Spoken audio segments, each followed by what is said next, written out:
আসসালামু আলাইকুম। আমি পোলাওয়ের সাথে অসাধারণ স্বাদের মুরগির মাংস রান্নার রেসিপি শেয়ার করছি। এই মাংসটা এইভাবে রান্না করলে পোলাওর সাথে অসাধারণ লাগে, এটাই শেয়ার করব আপনাদের সঙ্গে। এখানে আমি বড় সাইজের মাংস কেটে নিয়েছি, এটা রোস্টের আকারে কেটে নিয়েছি মাংসগুলো। এখন আমি এটা কাঁটা চামচ দিয়ে কেটে নিচ্ছি। সবগুলো মাংস আমি এভাবে কেটে নিয়েছি। এখন এটা আমি লবণ এবং হলুদ দিয়ে মেখে নিব। এটা ভালো করে মেখে নিতে হবে। এটা ভালো করে মেখে নিয়ে 5 মিনিট রেখে দিব।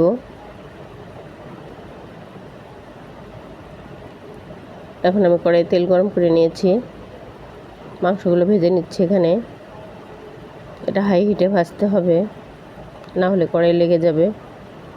আমার ভাজা হয়ে গেছে, এখন আমি এগুলো তুলে নিচ্ছি।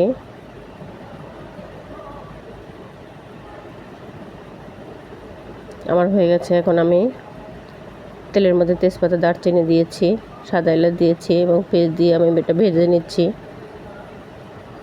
লো হিটে ভাজতে হবে।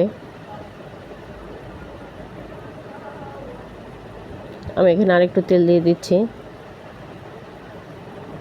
কারণ মাংসের মধ্যে তেলটা বেশি হলে মাংসটা দেখতে ভালো লাগে রান্নাটা। এখন আমি এখানে লবণ দিয়ে দিচ্ছি স্বাদ মতো, হলুদ গুঁড়ো দিয়ে দিচ্ছি, মরিচ গুঁড়ো দিয়ে দিচ্ছি। ঝালটা আপনারা আপনাদের পছন্দ মতো দিয়ে নেবেন। দিয়ে এখানে আরেকটু ভেজে নিব আমি। এখন আমি এখানে আদা বাটা, রসুন বাটা দিয়ে দিচ্ছি।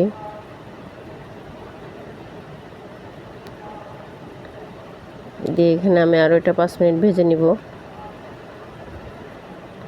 আমার হয়ে গেছে।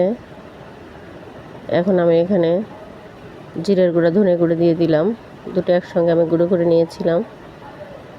এখন আমি এখানে পরিমাণ মতো পানি দিয়ে দিচ্ছি।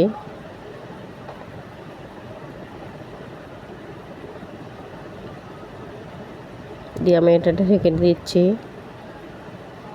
এরপর আমি মাংসটা দিয়ে দিচ্ছি এর মধ্যে। মাংসটা দিয়ে আমি লো হিটে এখানে রান্না করে নিব 10 থেকে 15 মিনিট। এটা লো হিটে রেখে দিব। আমার 10-15 মিনিট হয়ে গেছে। আমি কিন্তু এখানে আর পানি ব্যবহার করব না। এই ঝোলটার মধ্যে আমি মাংসগুলো রান্না করে নিব। অবশ্যই এটা লো হিটে রান্না করতে হবে। এখন আমি এখানে রসুনের কোয়া দিয়ে দিয়েছি, আমি কাঁচামরিচ দিয়ে দিয়েছি। দিয়ে এটা আমি আরও রেখে দিব, 10-12 মিনিট রেখে দিব। এখানে আমি আবার গুঁড়ো মশলাটা ব্যবহার করেছি।